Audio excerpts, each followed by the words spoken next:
안녕하세요 여러분, 최광문의 재즈노트에 오신 걸 환영합니다. 그는 재즈 역사상 가장 위대한 기타리스트 중 한 명으로 1950년대와 60년대의 모던 재즈 기타의 대부분을 정의했습니다. 그리고 조지 벤슨, 팻 마티노, 존 스코필드, 팻 메스니, 리 린나워, 러셀 말론 등과 같은 현대 재즈 기타 거장들에게 큰 영향을 주었죠. 그는 기타라는 악기에서 훌륭한 음색과 리듬, 그리고 영혼이 깃든 재즈의 비밥 언어를 아주 멋지게 그려냈습니다.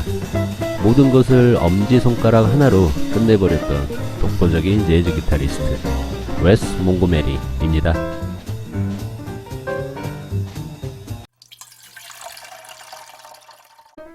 먼저 제 채널 구독자분께서 댓글로 웨스 몽고메리에 대해 소개해달라는 요청이 있었습니다. 저 역시 많이 배우고 유익한 영상을 만들 수 있게 되어 감사합니다. 몇 주 전에 소개해드렸던 전설적인 기타리스트 조 패스는 이렇게 말했습니다. 나에게 기타의 진정한 혁신가는 찰리 크리스찬, 장고 라인하르트, 그리고 웨스 몽고메리이다 라고 얘기했죠. 1930년대와 40년대 걸쳐서 재즈 기타리스트들은 어떻게 재즈의 언어를 플랫보드에 적용시킬 것인가 하는 중요한 과제에 직면했습니다. 대부분의 재즈 언어는 혼과 브라스 악기들 중심으로 연주되었으며 그들의 큰 사운드와 독특한 기교들로 많은 재즈 밴드를 리드해갔죠. 그리고 몇 년 동안 작은 소리의 기타는 점점 초라해져 가다가 웨스 몽고메리의 아주 독특하고 독창적인 플레이에 혁명을 이룹니다. 먼저 그는 피크를 사용하지 않고 마법과도 같은 엄지손가락 하나로 사운드를 만들어냈습니다. 피크로 치는 기타의 잡음을 좋아하지 않았으며 엄지의 살을 사용함으로써 매우 따뜻하고 영혼적인 소리를 만들어냈죠. 하지만 이런 기타 톤을 위해 빠른 속주를 희생하기로 결정했지만 결국 웨스 몽고메리는 엄지손가락을 너무 잘 다루어 스피드가 떨어지긴커녕 그가 원하는 어떤 것도 연주할 수 있었습니다. 대표적으로 존 콜트레인의 곡인 임프레션을 연주한 그의 라이브 영상을 보게 되면 가히 놀랍습니다. 그리고 슬라이드, 해머링, 풀링 등 그는 기타만이 할 수 있는 방대한 재즈 어휘를 구성하여 자신만의 차별화된 재즈 표현 방식을 가지고 있었다고 평가됩니다. 이것은 혼과 브라스 연주자들의 연주법을 기타로 최대한 접근한 최초의 재즈 기타리스트였고 그의 엄지손가락 연주가 얼마나 크게 기여했는지 알 수 있죠. 두 번째로 그를 당시 다른 훌륭한 기타리스트들과 차별화시켰던 것이 있었습니다. 그건 바로 솔로 연주의 독특한 접근법이며 현재는 공식이 되었고 궁극적으로 그의 예술을 규정하게 되었기도 합니다. 당시 기타리스트들은 단선율적으로 하나의 소리만을 대부분 연주했기에 그들이 연주할 때 흥미와 강렬함을 유지하기 어려웠죠. 하지만 웨스 몽고메리는 달랐습니다. 그의 솔로 연주 도중 적시적절하게 나오는 옥타브 주법은 색소폰 연주자들과 같이 넓은 음정의 범위에서 역동성과 서로 다른 음들이 주는 톤의 색상들을 아주 멋지게 기타로 표현하였죠. 또한 동시에 연주하는 기타 줄의 개수가 많으니 솔로의 강렬함은 더해졌으며 이것은 그의 천재성을 보여주는 좋은 예시이기도 합니다. 그는 솔로 마지막 단계에서 멋진 옥타브 코드를 멜로디컬하고 풍성하게 종횡무진하며 아름답게 표현하였죠. 웨스 몽고메리의 음악적 재능과 욕망은 결혼 직후인 19세 때부터 늦게 나타났습니다. 그는 베니 굿맨 오케스트라의 기타리스트 찰리 크리스찬의 연주를 들으며 독학하였고 이웃들은 그의 시끄러운 기타 소리에 불평하자 엄지손가락으로 조용히 기타를 연습하게 된 것이 그를 대표하는 주법으로 자리잡게 되죠. 그의 성공을 도와준 참 고마운 이웃들이었네요. 그리고 그는 정말 대단한 가장이었습니다. 아내와 7명의 아이를 부양해야 했죠. 낮에는 라디오 부품 제조업체의 용접공으로 아침 7시부터 오후 3시까지 일하고 밤 9시부터 새벽 5시까지 재즈 클럽에서 연주 활동을 하였습니다. 정말 대단한 체력이네요. 재즈 클럽에서 색스포니스트 캐논볼 애들리의 눈에 띄게 되며 리버사이드 레코드와 계약, 그의 첫 번째 앨범인 The Wes Montgomery Trio를 녹음, 그리고 후속 앨범 The Incredible Jazz Guitar of Wes Montgomery의 발매와 함께 새로운 스타로 부상하였고 비평가들의 여론조사 모두에서 기타 부분 1위를 차지하였죠. 그리고 다양한 공연과 투어 연주를 하고 있을 때 64년 리버사이드 레코드는 파산하게 되며 벌브 레코드와 계약, 그는 좀 더 대중적이고 상업적인 성공을 이룬 Going Out of My Head는 1966년 그래미 최우수 기악 재즈 퍼포먼스상을 수상하게 됩니다. 그의 팬들은 많아졌지만 당시 재즈계에서는 제한된 솔로, 수준 이하의 소재라며 비판했죠. 뉴욕 매거진은 그에 대해 이렇게 말했습니다. 그는 누군가의 삼촌처럼 생겼고 남의 눈치를 보지 않으며 기타 연주를 하였다. 또한 그의 소리에서 재즈 기타의 거장들 중 그를 돋보이게 하는 어떤 순수함이 있다. 다른 뮤지션들과 마찬가지로 마약 중독에서 결코 자유로울 수는 없었지만 불굴의 의지로 이겨내고 재즈 기타의 전설로 불리는 바로 조 패스입니다.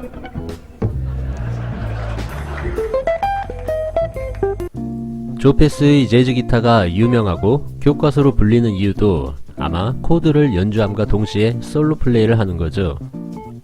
그의 클래식 테크닉의 왼손 플레이와 핑거 스타일의 오른손 플레이는 재즈 기타의 큰 발전을 이뤄냈습니다. 빠른 템포에서 중간중간 화음이나 베이스 라인, 그리고 멜로디와 단일 노트를 번갈아가며 1인 몇 억의 사운드를 기타에서 듣게 되면 정말 놀랍고 현악기가 주는 보헤미안 감성이 귀를 즐겁게 만듭니다. 좀 어렵다 보니 기타를 배우는 사람들이 그의 플레이를 따라 연습하고 도전했다가 포기도 많이 한다고 하네요. 그는 혼자서도 다양하고 풍성한 사운드를 만들 수 있기에 솔로나 듀오 혹은 드럼이나 피아노가 빠진 트리오 위주의 연주를 많이 들을 수 있습니다. 대표적으로 엘라 피츠제랄드와의 듀오 연주와 오스카 피터슨과의 트리오 연주는 재즈 기타만이 선사하는 조용하고 잔잔한 감동을 느낄 수 있죠. 조 패스는 1929년 뉴저지에서 태어났습니다. 아버지는 이탈리아 이민자로 제철소 노동자였으며 아들이 자신의 발자취를 따라 제철소의 노동자가 되는 것을 원치 않았죠. 어렸을 때부터 아들의 기타 재능을 보았던 아버지는 꾸준히 연습하라 그를 독려했으며 노력은 결국 결실을 맺었습니다. 14살 때부터 전문적으로 연주를 시작한 그는 미국 전역을 돌아다니며 다양한 환경 속에서 연주 활동을 하였습니다. 하지만 그의 아버지가 아프고 집안 사정이 어려워지자 고등학교를 그만둔 뒤 뉴올리언스로 이사하여 재즈 클럽에서 연주를 하게 됩니다. 어린 시절부터 부모님과 떨어져 살아서일까요? 이때부터 그는 젊은 나이에 마약 중독이라는 어두운 세계로 떨어지게 됩니다. 그리고 중독이 악화되면서 연주는 점점 하기 어려워졌으며 1950년대 대부분의 시간을 감옥과 마약 재활 시설에서 보내게 되죠. 결국 1954년 그는 마약 소지 혐의로 체포되어 연방 감옥에 갇혔습니다. 그리고 그 경험은 그의 삶에 변화를 주기 충분했으며 캘리포니아의 시나논 약물 재활센터에서 2년 동안 마약과의 싸움을 하였죠.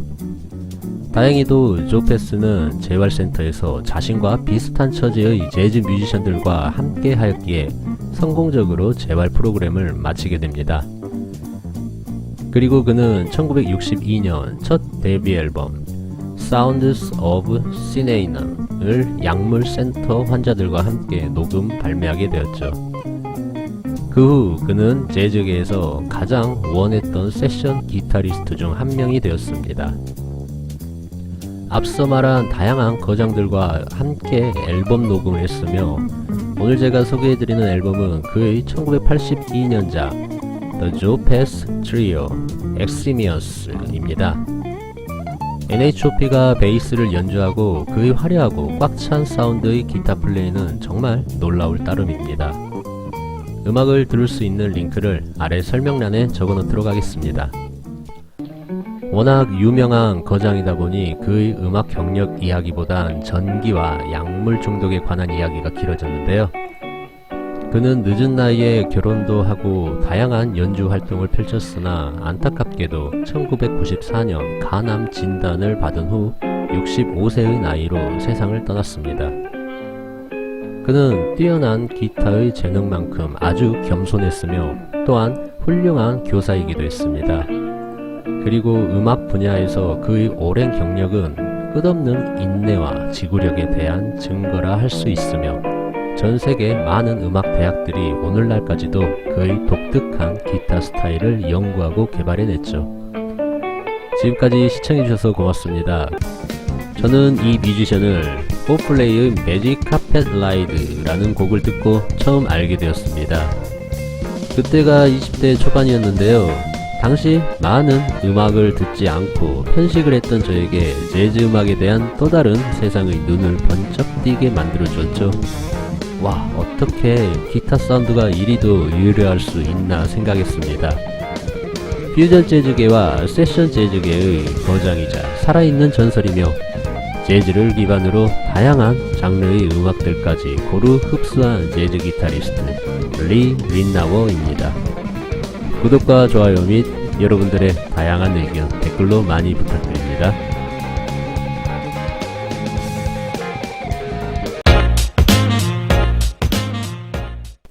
그의 젊었을 시절 사진을 보게 되면 상당히 엘레강스하면서도 기품이 넘치는데요. 기타 사운드와 톤 또한 아주 깔끔하고 부드러우며 감미로운 프레이징이 모든 이의 귀를 자극합니다. 리 린나워는 기타리스트로서 60년이 넘는 동안 45장의 앨범을 발표, 그래미 어워드 수상, 그리고 프랭크 시나트라, 비비 킹, 타니 베넷 등 전설적인 재즈 뮤지션들과 수천 개의 세션 녹음 및 연주를 하였습니다. 이제부터 그의 화려한 경력들을 한번 살펴보도록 하겠습니다. 그는 1952년 미국 로스앤젤레스에서 태어나 8살 때 기타 연주를 시작, 12살 때부터 본격적으로 기타를 배우기 시작합니다. 그의 아버지는 아마추어 피아노 연주자였고 그를 세계 최고의 기타리스트로 성장하게끔 지원을 아끼지 않았죠. 지금은 스마트폰에 본인이 직접 번호들을 저장하지만 그때 당시 전화번호부가 있었죠. 그의 아버지는 무작정 당시 최고의 재즈 기타 거장 조 패스와 바니 캐셀의 번호를 찾아 전화를 걸어 아들에게 기타 레슨을 해달라고 부탁했다고 합니다. 그리고 바니 캐셀은 그에게 듀크 밀러라는 선생님을 추천, 지금까지 모든 기타 플레이의 기초는 여기서 나왔다고 하네요. 이미 16살 때 그는 히피 문화와 포크 음악의 상징적인 그룹이죠. 더 마마스 앤 파파스와 첫 세션 연주를 하였으며 17살 때는 재즈 보컬 레나 홈, 타니 베넷과도 함께 연주했습니다. 캘리포니아 대학에서 클래식 기타를 전공한 그는 조 패스에게 사사받으며 자신만의 독창적인 사운드와 스타일을 확립해갔죠. 70년대부터는 주당 평균 15회에서 20회 레코딩 세션을 맡을 정도로 아주 바쁜 뮤지션이었으며 주디 콜린스, 자니 마티스, 리오 세이어, 허비 앵커, 스탠리 클락 등의 앨범 기타 세션을 하였다고 합니다. 그러다가 75년 재즈 펑크 사운드의 첫 데뷔 앨범 First Course를 시작으로 77년 그의 별명에서 따온 앨범이자 당대 최고의 세션맨들이 대거 참여한 캡틴 핑거, 또한 디스코 열풍을 불러일으킨 영화죠. 존 트라볼타 주연의 토요일 밤의 열기 OST 작업에 참여하였습니다. 와, 정말 대단한 세션맨이었네요. 79년도에는 브라질 삼바와 보사노바의 느낌을 융합한 퓨전 재즈 리오를 발매, 마커스 밀러의 멋진 리오 펑크 인트로 슬랩 사운드가 탄생하게 되죠. 그리고 85년 여러분들의 귀에 아주 익숙한 그 곡이죠. 데이브 그루신과 함께 헐리 퀸 앨범의 Early AM Attitude는 그래미 어워드 최우수 연주곡 편곡상을 수상하게 됩니다. 이렇게 화려한 리 린나워의 주요 경력 중 하나라 한다면 1990년대 초 밥 제임스, 하비 메이슨, 네이든 이스트와 함께 4인조 프로젝트 그룹 바로 4플레이일 겁니다. 그가 참여한 3장의 앨범들은 모두 상업적인 큰 성공을 거두었으며 4플레이의 첫 앨범은 컨템포러리 차트에서 무려 33주간이나 1위를 차지했다고 합니다. 대단한 경력들이 너무 많기에 다 설명해 드리지 못했는데요. 리 린나워의 주요 곡들을 들을 수 있는 링크를 아래 설명란에 적어 놓도록 하겠습니다. 2020년 최근 그는 드림캐쳐라는 솔로 기타 앨범을 발매. 주변 사람들은 몇 년 동안 자신에게 이렇게 말했다고 합니다. 항상 밴드 안에 속하여 앙상블을 통해 기타 연주를 했지만 이제는 당신의 솔로 기타 앨범을 녹음해야 될 때가 왔다고. 그리고 코로나19의 세계적 비극에 맞서 이 앨범은 제작되었으며 그만큼 본인의 인생에서 가장 중요한 앨범이라고 합니다. 지금까지 시청해주셔서 고맙습니다. 지금까지 재즈노트에서 우리가 반드시 알아야 할 위대한 기타리스트들을 여러분들에게 많이 소개해드렸었는데요. 장고 라인하르트, 웨스 몽고메리, 조 패스, 케니 버렐, 리 린나워, 존 피자렐리, 조지 벤슨, 팬 마티노, 팬 메스니 등 지금까지 정말 많았던 것 같습니다. 오늘 소개해드리는 기타리스트와 그의 음악도 전설 중에 전설로 평가되는 뮤지션입니다. 그의 독창적이면서 서정적인 음악과 완벽한 테크닉의 따뜻함이 주는 미묘함으로 수많은 뮤지션들에게 존경을 받아왔죠. 그리고 독특한 터치와 매력적으로 다가오는 그의 현대적 사운드는 조화롭고 고급스러우며 아주 시원한 느낌으로 오늘날 수많은 기타리스트들에게 많은 영감을 주었습니다. 음악적으로 꾸준한 진화를 거듭해온 모던 재즈 기타의 전설 짐 홀입니다.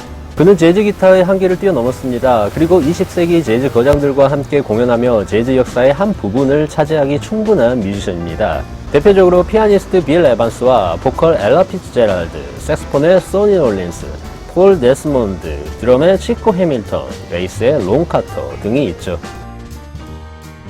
그리고 그는 부드러운 톤의 매력적인 사운드와 모던한 화성적 플레이로 여타 다른 기타리스트들과 경력 초반부터 차별화되었고 또한 팬 메스니, 빌 브리셀, 존 스코필드 같은 젊은 기타리스트들은 그를 인정하며 많은 영감을 받았죠. 그의 경력을 대략 살펴보게 되면 아주 대단한데요. 음반과 함께 알아보도록 하겠습니다. 먼저 경력 초기 짐 홀은 1955년 미국의 위대한 드러머이자 밴드리더 치코 해밀턴 퀸텟의 오리지널 멤버로 활동하며 음악적으로 끊임없이 발전하면서 명성을 얻기 시작했습니다. 제가 학교를 다니던 첫 학기 치코 해밀턴의 앙상블 수업을 수강 시청했었는데 건강상 이유로 그 학기부터 더 이상 티칭을 못 하셨죠. 이후 2013년도에 돌아가셔서 더 이상 배울 기회조차 사라졌던 것이 지금 생각해도 무척이나 아쉽습니다. 아무튼 그는 1957년 퍼시픽 레이블에서 재즈 기타라는 음반을 녹음했으며 치코 해밀턴 그룹을 떠나 색소포니스트 지미 주퍼 트리오에 합류하여 활동하였고 1960년에 엘라 피츠제랄드와 함께 유럽과 남미 투어를 하며 자신의 기량을 발전.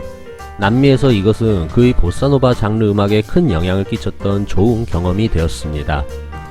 그 후 테너 색소폰의 벤 웹스터와 함께 벤 웹스터 at the Renaissance, 피아노의 햄프턴 호스와 All Night Session, 테너 알토 색소폰의 주트 심스와 Two Jims and Jute, 우리에게 잘 알려진 텍5라는 곡을 작곡한 폴 데스먼드와 앤디 워홀의 커버 아트가 인상적인 텍10, 알토 색소폰의 릭 코니츠와 유앤 리, The Lee Konitz 듀엣, 빌 에반스와 함께 연주한 언더크런치까지. 와, 정말 많네요.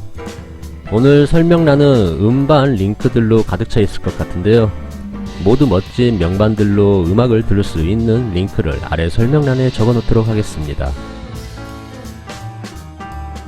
그리고 그는 1961년부터 62년까지 소니 롤린스 퀄텟에 합류하여 최고의 명반으로 불리는 음반을 녹음하게 되죠. 바로 The Bridge입니다. 이 앨범에서 소니 롤린스의 불타오르는 색스폰 솔로와 짐 홀의 클래시컬한 기타 사운드가 최고의 인터플레이를 보여준다고 평가되며 상업적으로도 매우 성공하였습니다. 그리고 이 음반은 2015년 그래미 명예의 전당에 입성하게 되죠. 그 후 그는 머브 그리핀의 TV쇼에 연주하며 마일 데비스와의 녹음 제안을 거절하기도 했죠.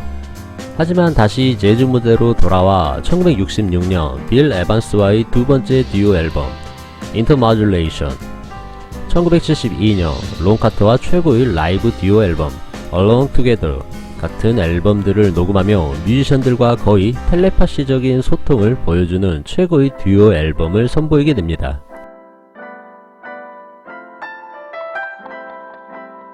그리고 오늘 소개해드리는 음반 중 여러분들에게 강력히 추천해드리는 음반 중 하나인데요. 1975년 발표된 그의 섹스텟 앨범 바로 컨시어토입니다.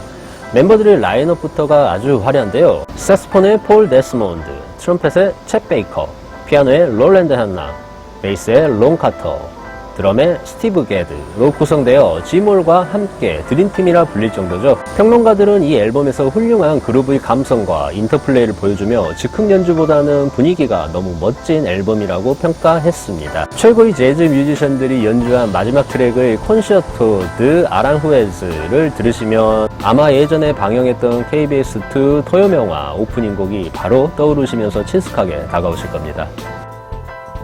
그 후로도 그는 꾸준한 활동을 이어나갔는데요. 크리스 포터, 빌 스튜어트와 같은 젊은 뮤지션들과 연주하며 공감대를 형성하고 웨인 쇼터, 미셸 페트루치아니와 함께 몽트레 재즈 페스티벌 연주, 존 스코필드, 팬 메스니, 존 에버크롬비와 함께 JVC 재즈 페스티벌에서 기타 콘서트를 주최하기도 했죠. 지몰에 대한 많은 연주 활동과 경력 등 소개해드릴 내용은 많지만 나머지는 기회가 되면 따로 다시 한번 소개하도록 하겠습니다. 아무튼 그는 1990년도 타임즈와의 인터뷰에서 자신의 연주 스타일은 테너 색스폰 연주자들의 수많은 사운드에서 영감을 받았다고 말했습니다. 그는 교육자로도 아주 유명한데요. 1990년대 자신의 재즈 기타 교본 Exploring 재즈 기타를 발간했으며 지몰 역시 제가 졸업한 뉴스쿨에서도 가르쳤었죠. 아쉽게도 그는 2013년 83세의 나이로 세상을 떠났습니다. 2004년에는 NEA 재즈 마스터상을 수상하며 많은 찬사를 받았지만 모든 영예에도 불구하고 그는 참 겸손했는데요. 그는 기타 플레이어 잡지에서 이렇게 말했습니다. 이 악기는 나를 늘 겸손하게 만듭니다. 때로는 연습하는 동안 마치 내 기타가 오늘 넌 안되겠다 라고 말하는 것 같을 때도 많지만 나는 그럼에도 불구하고 연습을 멈추지 않습니다.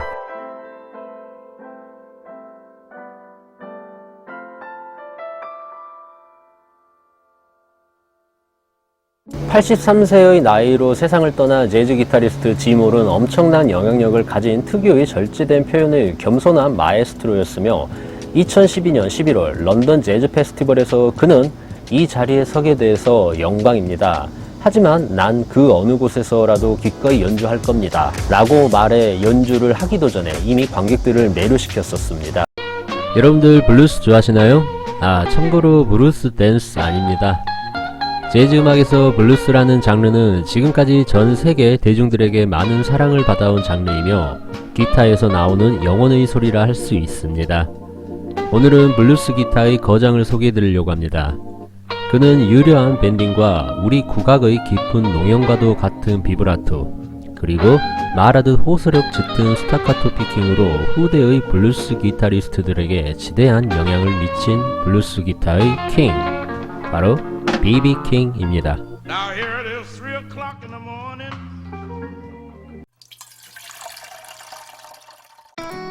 비평가들은 그를 20세기 후반 반백년을 대표하는 가장 중요한 일렉 기타리스트라 평가하고 있습니다.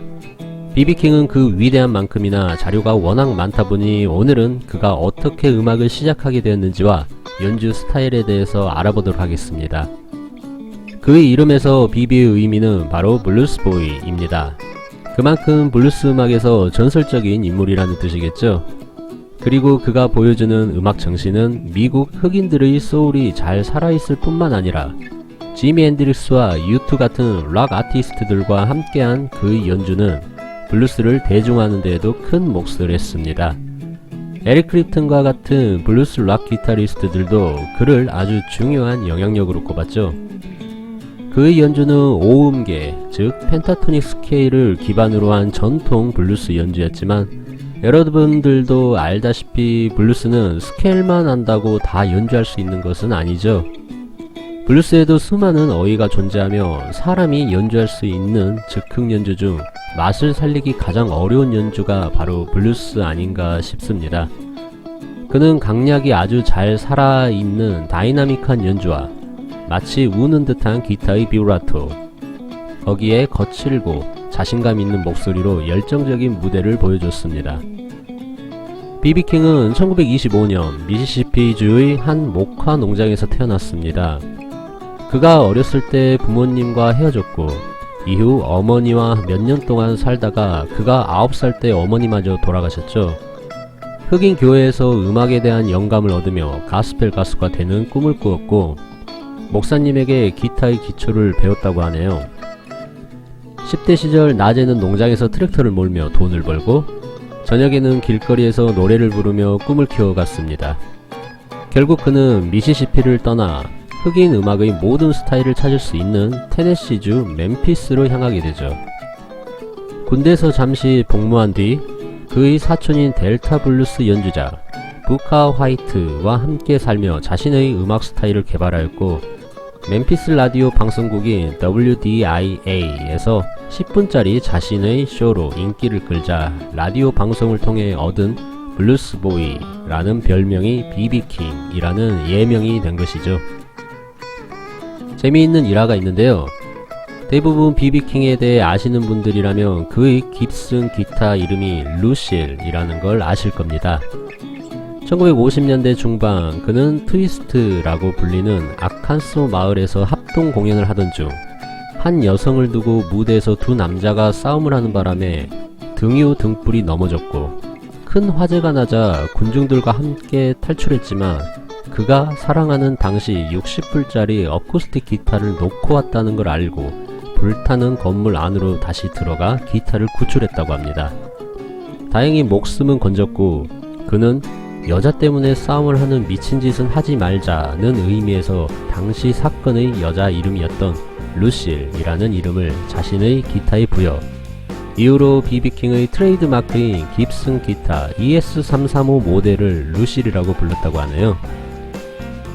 1984년 그는 블루스 앤 재즈 레코딩 그래미상을 수상하였으며 아일랜드 락밴드 U2와 함께 앨범을 발매하기도 했죠. 1988년에는 그래미 평생 공로상을 수상했으며 1990년대 초 락큰롤 명예의 전당에 입성하여 조지 부시 대통령으로부터 자유훈장을 수상하기도 했습니다. 비비킹은 두 번의 이혼을 했는데요. 무려 15명의 자녀를 두었지만 연주 스케줄로 인해 아이들이 자라는 것을 볼 수 없어 종종 유감을 표명하기도 했었습니다. 재미있는 일화들이 많지만 그건 나중에 따로 한번 다루도록 하겠습니다. 다시 그의 음악 업적으로 돌아가서 1951년과 1985년 사이 빌보드 R&B 히트 차트에 올린 비비킹의 음악은 무려 75곡이나 되었으며 그 외에도 블루스를 기반으로 실험적인 음악을 하기도 했죠. 하지만 그의 음악은 여전히 블루스의 기본을 충실히 따르고 있었습니다. 오늘 영상은 비비킹이 스스로를 정의했던 말로 마무리하겠습니다. 나는 가스펠 재즈 뮤지션도 아니다. 오직 블루스 아티스트일 뿐이다. 지금까지 시청해주셔서 고맙습니다. 전에 저희 채널 구독자분께서 웨스 몽고메리 영상을 요청하셨었죠.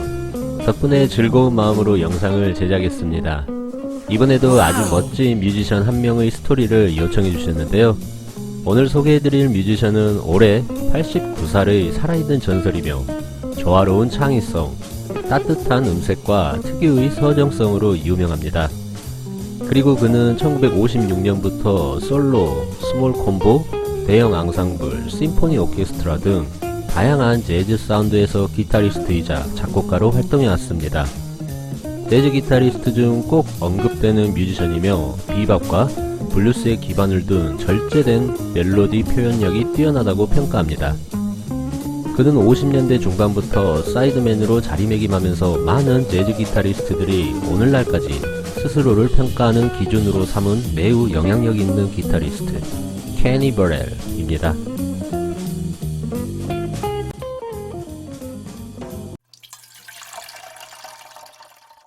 그는 미국 기타의 역사적인 인물이며 듀크 앨링턴이 가장 좋아하는 기타리스트라고 말합니다. 그의 기타톤 역시 다른 기타리스트들과 조금 다르게 세팅을 한다고 하는데요. 자신은 둥글둥글하고 따뜻한 사운드의 톤이 좋다고 합니다. 그래서 하이를 낮추고 베이스는 중간, 미드를 가장 높게 세팅한다고 하네요. 디트로이트 출신의 케니 버렐은 재즈 기타의 거장 찰리 크리스찬과 장고 라인하르트의 영향을 받았습니다.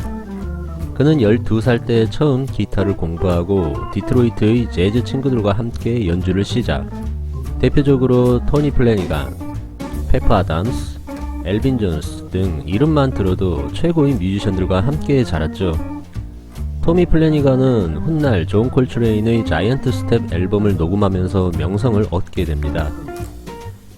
재미있는 일화 하나 소개해드립니다. 당시 디트로이트에서 재즈 공연을 볼 방법은 시내 재즈 클럽에서 관람하는 것이 유일했습니다. 그리고 어느 날 저녁 전설적인 색소폰 연주자 찰리 파커가 공연을 하게 되죠. 하지만 미성년자였던 그는 친구 토미 플래니건과 함께 클럽에 입장하기 위해 얼굴에 코스튬을 그렸다고 합니다.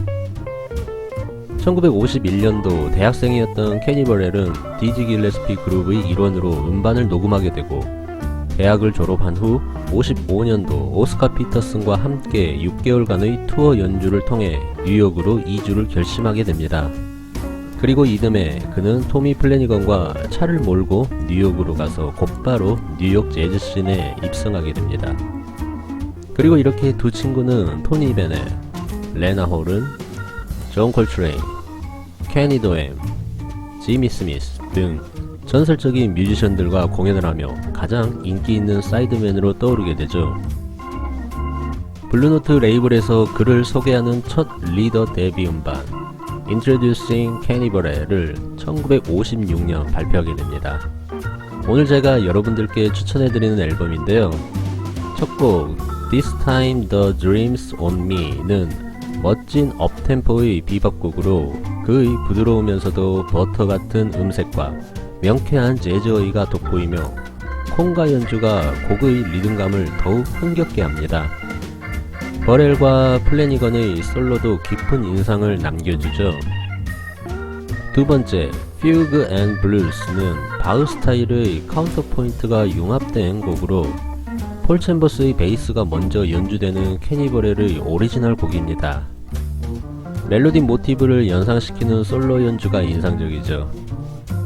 세 번째 곡인 테킬라는 젊은 여성에게 영감을 받아 쓴 곡이라고 하네요. 칸디도의 봉고 연주가 정말 테크니컬하고 숨막힐 정도입니다. 여러분들께 꼭 추천해드립니다.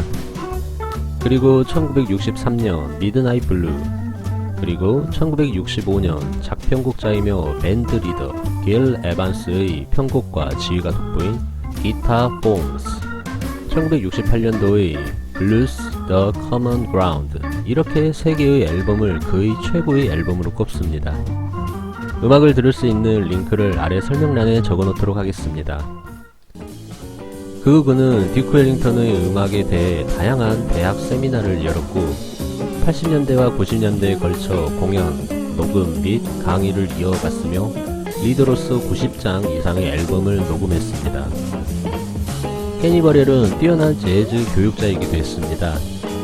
1978년 UCLA에서 재즈 학위과정을 처음 만들었으며 2004년 다운비트 매거진에서 재즈 교육 부분 교육자상을 수상, 그의 학문적 성취와 우수성을 인정받았죠. 그는 빅밴드부터 트리오나 솔로까지 다양한 형식의 재즈를 연주하면서 자신의 기타 사운드를 끊임없이 변화하고 발전시켜 왔습니다.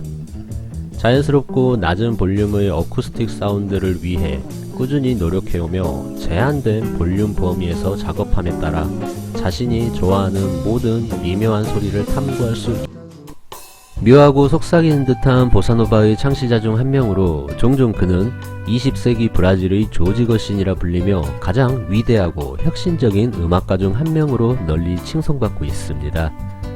그의 음악은 재즈보단 대중음악에 조금 더 가깝지만 많은 재즈 뮤지션들이 조빔의 곡들을 연주하고 노래하면서 재즈 스탠다드로 자리 잡았죠. 또한 시적인 가사를 포함하고 있기에 누구에게나 더욱 친숙히 다가올 수 있습니다. 그리고 조빔의 많은 곡들은 브라질의 풍요롭고 경이로운 자연세계를 반영하고 있습니다. 저는 브라질 숲의 새들로부터 제 노래를 배웠다고 믿습니다. 라고 그는 언젠가 말했었는데요. 그가 어렸을 적 살았던 이파네마 지역은 당시 브라질 리오의 새로운 자치구 중 한 곳으로 대서양의 따뜻한 바다와 무성한 숲에서 어린 시절을 보내며 훗날 보사노바라는 음악에 많은 영감을 줬습니다. 그는 1930년대 이파네마 해변의 소년이었습니다. 그의 가족은 사립학교를 운영하며 유복한 가정 환경 속에서 자랐는데요. 외교관이자 시인이었던 아버지가 8살 때 돌아가신 후 의붓 아버지는 그에게 첫 피아노를 사주고 가르치며 격려하였죠. 이후 기타와 하모니카 등 다양한 악기를 공부하고 삼바 음악과 브라질의 토속적인 소리를 이파네마의 거리와 클럽에서 들으며 자랐습니다. 그는 꾸준히 음악을 연주하며 건축학교를 다니게 되는데요. 1년도 채 되지 않아 그만둔 후 그는 지역 건축가의 보조로 일을 하게 됩니다. 하지만 조빔의 열정과 에너지는 음악을 향해 있었고 나이트클럽에서의 피아노 연주를 경험과 듀크 웰링턴 오케스트라와 같은 미국 재즈 밴드들의 투어 연주 등 그것은 그의 음악적 성향을 더욱 구체화시켰고 음악에 매진할 수 있게 영감을 주었죠. 조빔은 1956년 시인이자 외교관인 비니시우스 드 모라에스를 만나지 않았다면 세계적인 뮤지션이 되지 않았을 겁니다. 모라에스는 브라질의 빈민가 배경으로 오르페우스의 전설을 각색하고 조빔에게 음악을 작곡하도록 요청했죠.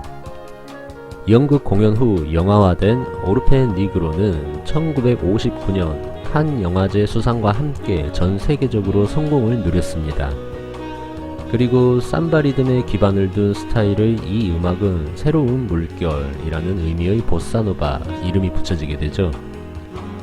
1958년 종종 첫 번째 보사노바 앨범으로 인정받고 있는 브라질의 가수이자 기타리스트 조앙 질베르토의 첫 데뷔 앨범 체가 데 사우다데를 발매. 조빔은 이 앨범의 작곡과 프로듀서에 참여하고 뉴욕 카네기홀에서 공연 후 미국 재즈 뮤지션들의 관심을 끌게 됩니다. 그리고 조빔의 음악이 전 세계에 알려지고 미국에서 큰 성공을 이룬 앨범이죠. 1963년 색스포니스트 스탄 게츠, 기타의 조앙 질베르토와 그의 아내가 보컬로 참여한 앨범 게츠 질베르토입니다. 조빔은 이 앨범의 많은 곡들을 작곡, 연주에 참여하였으며 The Girl from Ipanema, 데사피나도, 콜코바도 등 보사노바 하면 대표되는 명곡들이 수록되어 있습니다. 이 앨범은 놀라운 성공을 거두어 올해의 앨범상을 포함한 4개의 그래미상을 휩쓸기도 하였으며 보사노바 장르를 세계적으로 인정받게 한 앨범이죠. 그 그는 다양한 미국의 재즈 뮤지션들과 연주 및 앨범 발표를 통해 보사노바는 널리 뻗어갔으며 1970년대에 그 상업적인 인기가 식어갔지만 조빔은 계속해서 창작 활동을 이어갔고 1994년 안타깝게 심장마비로 눈을 감게 됩니다. 조빔은 2012년 평생 공로 그래미상을 받았습니다. 그리고 그의 고향 리우 국제공항은 그의 이름을 따서 톰 조빔 공항으로 지명까지 했는데요. 이렇듯 브라질은 그의 업적을 기리기 위해 수많은 노력을 기울였습니다. 이것은 그의 음악적 영향뿐만 아니라 조빔의 작품이 브라질의 사회적, 경제적인 혜택을 주었다는 증거이기도 하며 조국에 대한 국가적 자긍심과 외부의 관심 역시 불러일으켰습니다. 오늘 소개해드리는 뮤지션은 미국 재즈에 큰 영향을 준 최초의 유럽 뮤지션입니다. 또한 그는 초기 유럽 재즈의 발전에 기여한 기타리스트로 기타라는 악기를 단순한 반주 악기에서 메인 악기로 주목받게 한 인물이죠. 그리고 그는 집시 재즈의 표준이 되었으며 전 세계 거의 모든 인기 기타리스트들이 이 뮤지션의 영향을 받았다 해도 과언이 아니죠. 이름만 들어도 멋진 바로 장고 라인하르트입니다.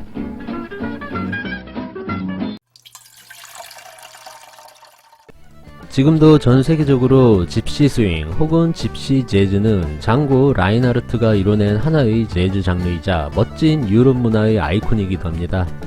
당시 장고는 프랑스에서 스테판 그라펠리와 함께 1934년 퀸테트 디 핫클럽 드 프랑스, 이름이 어렵네요. 발음이 맞는지도 잘 모르겠습니다. 아무튼 핫클럽 밴드를 결성하여 기존의 반주가 주된 연주였던 기타라는 악기를 리드 악기로 선보인 최초의 재즈 연주로 평가되고 있습니다.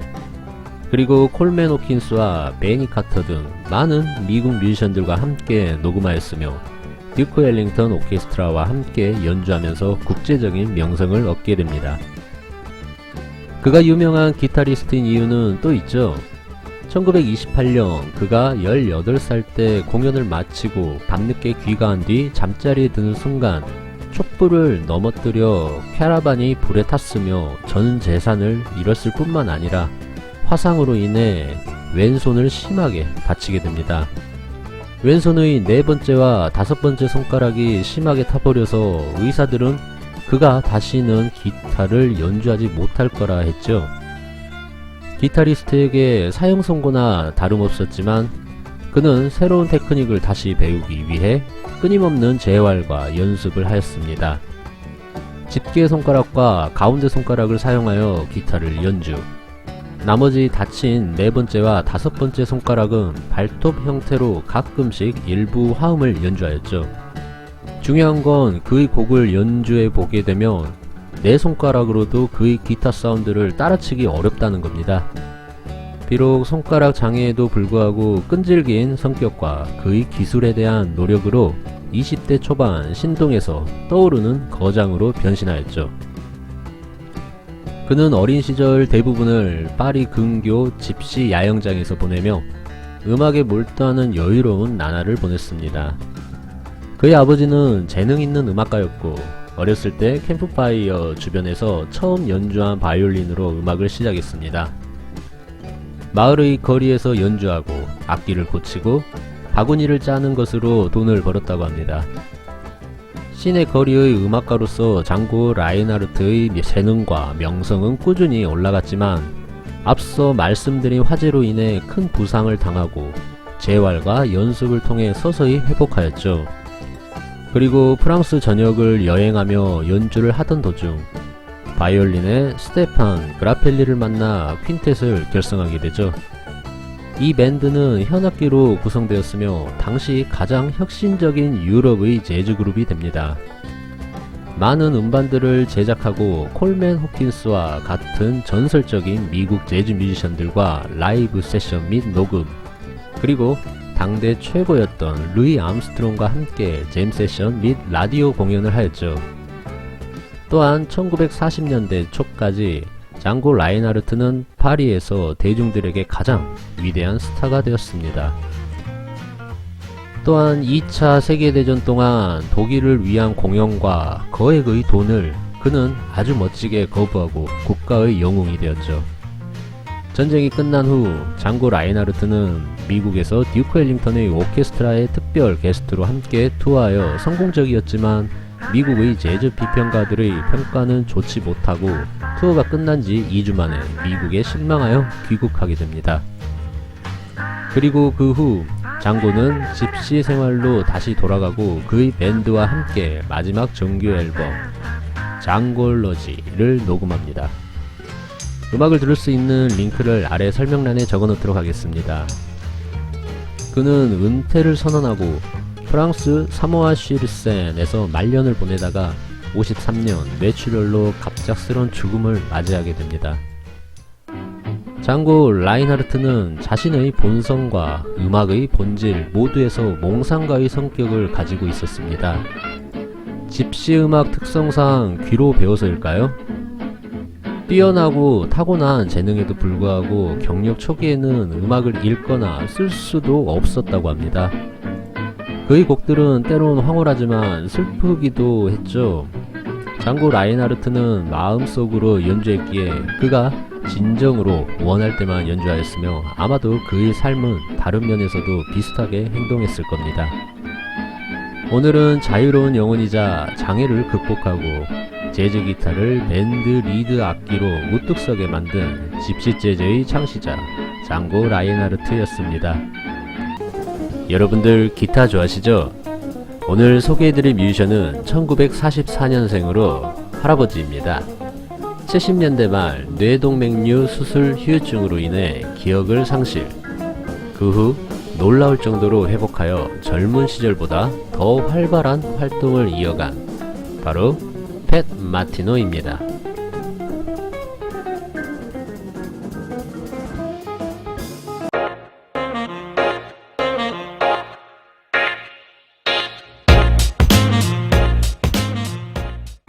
재즈 기타라는 악기는 어떠한 면에서 보면 피아노와 참 흡사한 포지션에 위치해 있습니다.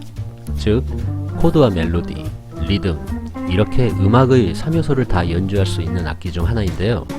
하지만 기타와 피아노가 앙상블에 함께 있으면 코드 사운드가 서로 겹치기도 하기에 종종 기타는 멜로디 위주의 플레이를 한다든지 혹은 피아노나 보컬을 위해 코드 사운드를 서포팅 해준다든지, 이렇다 보니 재즈 기타는 자칫 애매할 수도 있는 위치이지만 많은 거장들에 의해 테크닉이 발전하고 재즈 기타만의 독특한 사운드와 매력을 만들어냈습니다.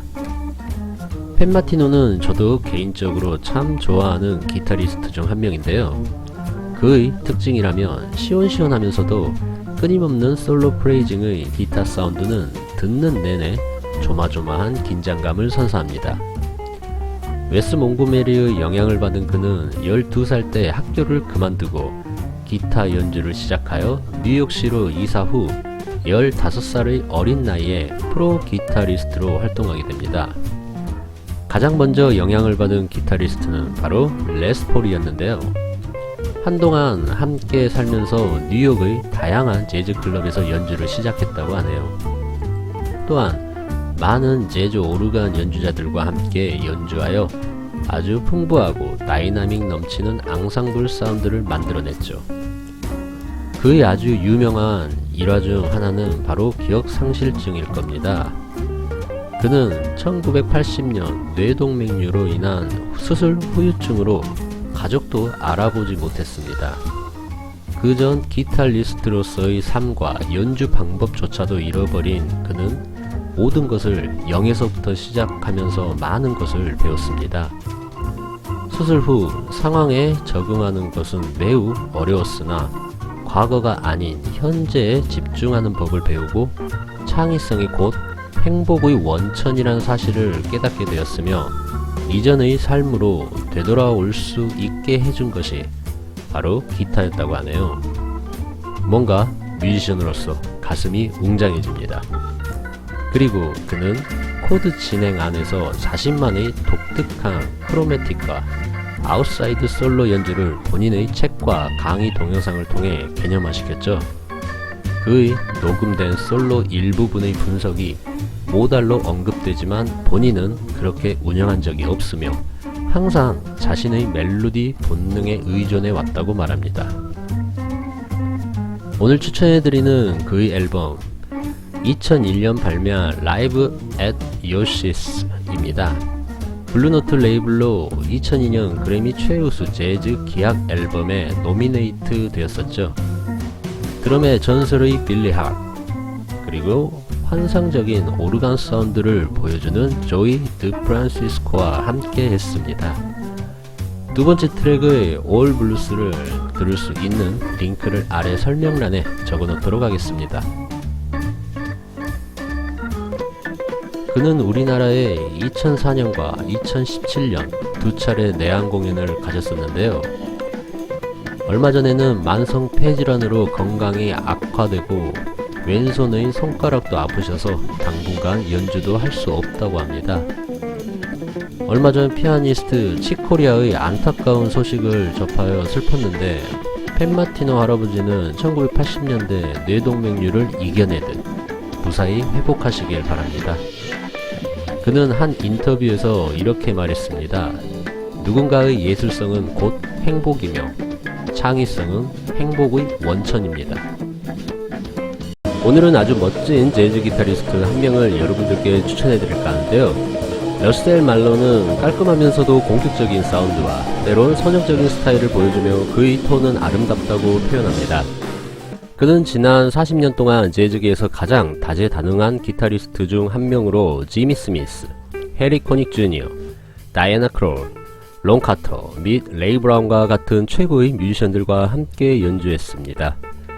4살 때부터 장난감 악기로 기타를 연주했고 주로 독학을 하며 비비킹과 같은 가스펠, 블루스 뮤지션들에게 영감을 얻었습니다. 그리고 TV쇼에서 조지 벤슨과 베니 굿맨이 함께 공연하는 것을 본 후 그는 재즈에 푹 빠져 찰리 크리스찬, 웨스 몽고메리와 같은 전설적인 기타리스트들의 앨범을 열심히 공부하기 시작했죠. 20살이 되자 러셀 말론은 아주 뛰어난 연주자가 되었고 1988년 오르간 연주자인 지미 스미스의 밴드에 합류하였습니다. 그리고 얼마 지나지 않아 그는 해리 코닉 주니어 빅밴드 멤버가 되어 블루라이트, 레드라이트 앨범을 녹음, 사이드맨으로서 명성이 높아짐에 따라 여러분들이 좋아하시고 잘 아시는 보컬이자 재즈 피아니스트 다이애나 크롤에게 관심을 끌었습니다. 그리고 그는 90년대와 2000년대 다이애나 크롤과 많은 연주를 하면서 유명해지기 시작했죠. 또한 이 기간 동안 러셀 말론은 브랜포드 마샬리스, 베니 그린, 레이 브라운과 같은 수많은 유명 재즈 뮤지션들과 함께 연주하였습니다. 그의 앨범들을 짧고 빠르게 소개해볼까 합니다. 1992년 자신의 이름과 동명의 데뷔 앨범 러셀 말론을 발매, 1년 후 블랙 버터플라이를 연이어 발매하였죠. 2000년에는 Look Who's Here, 2001년 재즈 오케스트라를 주제로 한 Heartstrings, 2004년에는 Playground, 2010년 트리플 플레이를 각각 발매하였습니다. 그리고 2015년 경쾌한 스윙 재즈 기타가 아주 매력적인 Love Looks Good on You를 발매하였고 1년 후 러셀 말론의 서정적이며 멜로디컬한 솔리스트 면모를 느낄 수 있는 All About Melody를 발매하였습니다. 2017년 Time for the Dancer는 아주 달콤하고 리드미컬한 그의 그루브가 매력적인 음반이죠. 모두 여러분들께 추천해드립니다. 그는 사람들에게 인정받길 원했었다고 합니다. 웨스 몽고메리처럼 연주를 해야 인정받을 수 있다고 생각했죠. 하지만 시간이 지나면서 러셀 말론은 자신의 완벽하지 못한 연주, 그리고 단점, 기발한 아이디어 등이 이 모든 것들을 본인 스스로가 받아들여야 하는 것이 중요하다고 말합니다. 재즈뿐만이 아니라 어떤 스타일의 음악도 자신의 개인적인 표현이 아주 중요하다는 말이겠죠. 오늘 이야기는 저희 채널 구독자님께서 요청해 주셨습니다. 여러분들 재즈의 비밥이라는 장르 잘 아실 겁니다. 오늘 소개해드리는 뮤지션은 비밥으로 알려지게 된 음악에 아주 중요한 공헌을 하였으며 1940년부터 65년 사이 등장한 거의 모든 재즈 기타리스트들에게 아주 큰 영향을 끼친 뮤지션이죠.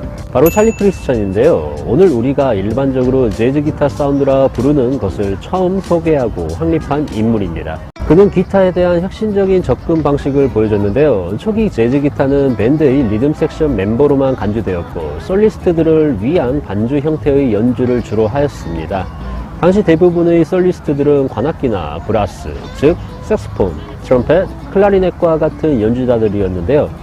이들은 밴드의 주인공이자 스타였죠. 거기에 기타의 코드 반주는 피아노의 반주와 겹치게 되면서 자칫 잘못하면 밴드 사운드가 시끄럽거나 지저분해질 수 있었죠. 앞서 말씀드렸듯이 전통적으로 재즈 기타리스트들은 색소폰과 같은 혼악기의 솔로를 위해 코드 연주를 했으며 솔로 연주자들은 코드 구조를 기반으로 즉흥 연주를 하였습니다. 하지만 찰리 크리스찬은 코드 연주보다는 단일음을 연주함으로써 솔리스트 역할에 도전했는데요. 그 과정에서 그는 찰리 파커와 같이 최고의 연주자들에게 필적하는 멜로디와 솔로를 만들어냈습니다. 이렇게 그의 연주를 빛내준 기타가 있죠. 찰리 크리스찬은 대부분의 연주를 깁슨 ES 150을 사용했다고 합니다.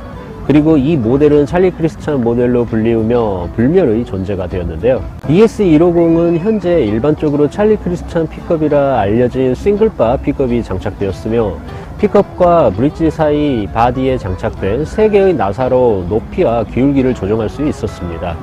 픽업 자체는 핑거보드에 가까웠으며, 이는 의심할 여지 없이 기타의 아주 깊고 풍부한 저음을 만들어 주었습니다. 또한 이 픽업은 다른 기타의 픽업보다 출력이 높았기 때문에 앰프로 더 강한 전자 신호를 보낼 수 있었다고 합니다. 이로써 찰리 크리스찬은 어쿠스틱한 기타 사운드를 현재 우리가 잘 아는 일렉트릭 기타 사운드로 왜곡시킬 수 있었고, 이 사운드는 락과 대중음악의 기초적이고 아주 중요한 사운드로 자리 잡게 되었죠.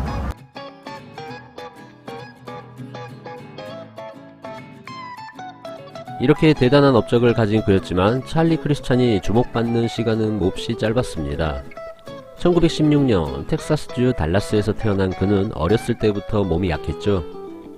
오클라호마에서 피아노 연주를 했으며 전기 증폭 기타를 처음 발명한 재즈 기타리스트 에디 더램의 학생이 된 후 처음으로 전기로 증폭된 기타를 연주하게 됩니다. 그리고 뉴욕에서 연주 생활을 하던 중 뛰어난 탤런트 스카우트이자 프로듀서 존 해먼드에 의해 당시 최고의 스윙 빅밴드 리더 베니 굿맨을 만나 그의 밴드에서 전속 단원으로 연주하게 되죠. 그리고 1940년대부터 비밥의 진원지가 된 뉴욕 52번가 민턴스 플레이 하우스에서 셀루니어스 몽크, 디지 길레스피, 케니 클라크 등 유명한 연주자들과 함께 정기적으로 잼 세션을 가졌습니다. 하지만 평생 호흡기 질환에 시달리던 그는 1942년 25살이라는 너무 젊은 나이에 지병이었던 폐결핵으로 세상을 떠나게 됩니다. 최초의 중요한 일렉트릭 재즈 기타리스트 찰리 크리스찬은 색소폰 연주자들의 유동적이며 자신감 넘치는 스윙을 기타로 표현하였습니다. 그는 테크닉적으로 스윙을 연주하였지만 그의 음악 어휘는 비밥 연주자들에 의해 연구되고 모방되었으며 바니 캐셀, 허브 앨리스, 웨스 몽고메리, 조지 벤슨 등에 이르기까지 다양한 연주자들에게 찰리 크리스찬의 지배적인 영향력은 분명합니다. 안녕하세요 여러분, 최근에 재즈노트에 오신 걸 환영합니다. 오늘은 구독자님께서 요청해주신 재즈 뮤지션입니다. 바로 재즈 기타리스트 그랜트 그린인데요. 그는 블루스와 가스펠 음악에 뿌리를 둔 스윙 연주를 보여줬으며 따뜻하고 매력적인 음색과 물 흐르듯 흐르는 싱글노트 라인으로 유명하죠. 그리고 그는 그룹 리더로서 30장의 앨범과 100장 이상의 앨범을 녹음했지만 당시 더 유명했던 웨스 몽고메리와 조지 벤슨에 의해 가려졌습니다.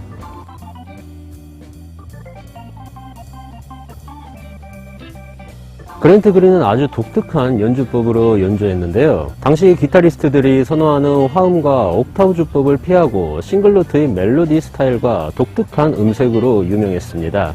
이는 그 기타가 리드 악기로서 발전하는 큰 힘이 되었으며 산타나, 스티비 레이본, 조지 벤슨 등 다양한 기타리스트들에게 영향을 끼쳤습니다. 그리고 그랜트 그린은 재즈 스탠다드, 비밥, 소울, 가스펠, 펑크에 이르기까지 다양한 연주를 했습니다. 심지어 비틀즈, 제임스 브라운, 잭슨 5, 모차르트의 음악까지 다루었죠. 그러나 그가 어떤 음악을 연주하든 분명한 것은 바로 블루스에 기반을 두고 있었다는 겁니다.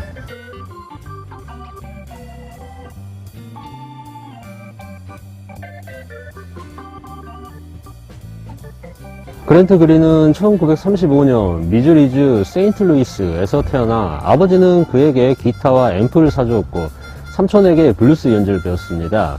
13살 때부터 교회에서 기타를 독학으로 공부하여 가스펠 음악을 연주하였죠.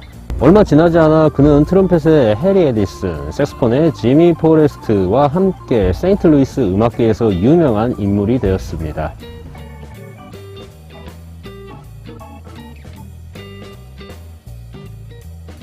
1960년 그는 뉴욕에서 성공과 동시에 추락하였죠. 색소폰 연주자 루 도널드스는 세인트루이스에서 그의 연주를 듣고 뉴욕시로 데려가 당시 최고의 재즈 레이블 블루노트 레코드 오디션을 보게 하였습니다.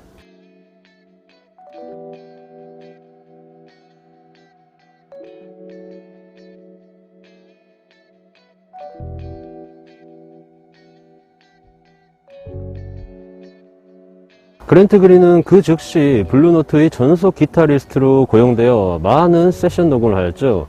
그리고 그의 첫 번째 블루노트 리더작 그랜트 퍼스트 스탠드를 발매하게 됩니다. 1961년부터 65년 사이 그는 사이드맨이나 리더로서 17개의 블루노트 음반을 녹음하였는데요. 라틴, 가스펠, 컨트리 음악까지 다양한 음악을 녹음하였으며 많은 평론가들은 1964년 발표된 그의 리더작 아이들 모먼츠를 하드밥 시대의 최고급 기타 재즈라고 불립니다. 음악을 들을 수 있는 링크를 아래 설명란에 적어 놓도록 하겠습니다.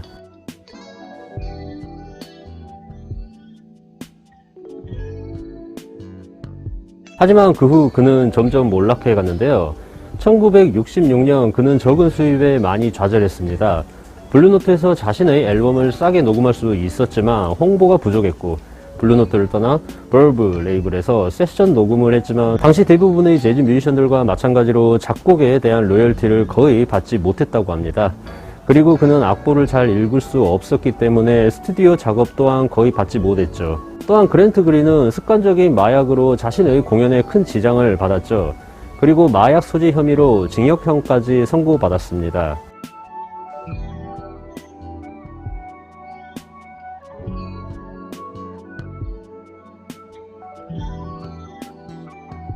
연방요원들은 그가 연주를 마칠 때까지 기다리다가 체포하였다고 하네요. 그랜트 그린은 감옥에서 석방된 후 당시 대중들에게 인기 있는 음악으로 자신의 음악 방향을 전환하였습니다. 그는 항상 소울과 펑크의 대중화에 기여한 제임스 브라운을 사랑했다고 합니다. 그래서 1965년까지 팝 음악과 펑크 음악을 녹음하고 더 많은 상업 음악을 녹음하기 위해 블루노트로 다시 돌아와 1969년과 1973년 사이 그의 음반은 재즈 차트에서 높은 점수를 기록하고 리듬앤블루스, 소울 차트에서도 히트하였죠.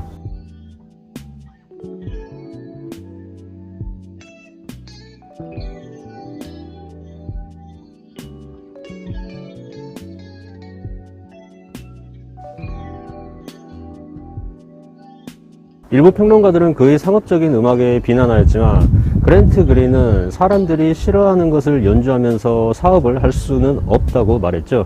1970년 그는 뉴욕을 떠나 디트로이트로 이주하였습니다. 집을 구하기에 충분한 돈을 벌었고 가족들과 함께 살았지만 마약의 늪에서 벗어나긴 어려웠습니다. 그의 건강은 악화되었고 결혼 생활은 실패하였으며 대부분의 시간을 병원에서 보냈습니다. 그리고 79년 심장마비를 앓고 할렘 병원으로 가는 도중 세상을 떠나게 되죠. 그의 나이는 고작 43세였습니다.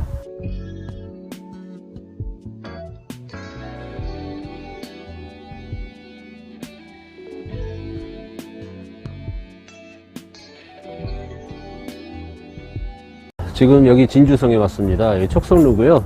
12월 달에는 유등축제도 한다고 하니까 상당히 기대됩니다. 가을의 마지막 끝자락 분위기를 물씬 느낄 수 있습니다. 1990년대 그의 음악은 새롭게 재발견되었는데요. 1980년대 말 힙합 뮤지션과 래퍼들은 그랜트 그린의 음악을 포함하여 60년대 말과 70년대 초반의 리듬앤블루스, 재즈를 샘플링하여 사용하였습니다.